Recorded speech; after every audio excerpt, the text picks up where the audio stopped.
standing over here by my car. This is the passenger door. Not too long ago, Jenny was getting out of the car, and there's a heavy wind. It blew the door open and bent it. So we're going to try to fix it. Here's what it's like opening the door. You hear that rubbing sound. It's right here. You see the crease of the door. It's real close. So it got shifted this way from the wind. So that's what's making the noise. Yeah. And then when you shut it, this gap here is pretty big. There's the door gap on the other side of the car. Here's a possible problem here. Whatever you call this bracket here is pulled away from the door. It's down to see it's flat.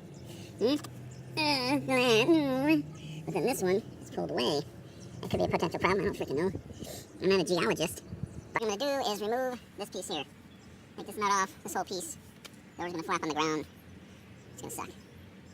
Maybe I should do this from down here. I need to do this. Bend it back, and the whole door's going to be probably worse than what it was. Okay, so I realized taking off the hinge up there is going to make it this door drop. So I'm going to put this little button right here. It'll catch on the door. A little bit. So it drops. Who cares? Okay, I found this cardboard. I'm going to go wedge under the door here.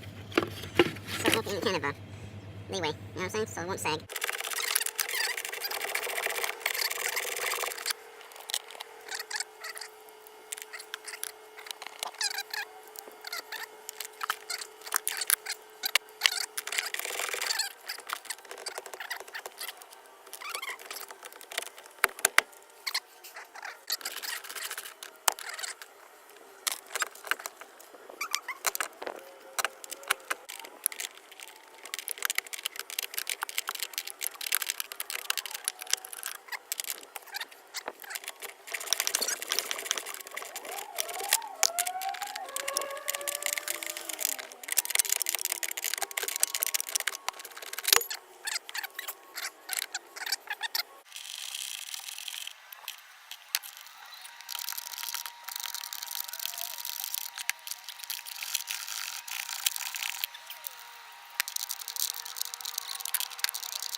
Probably screwed it up really bad now.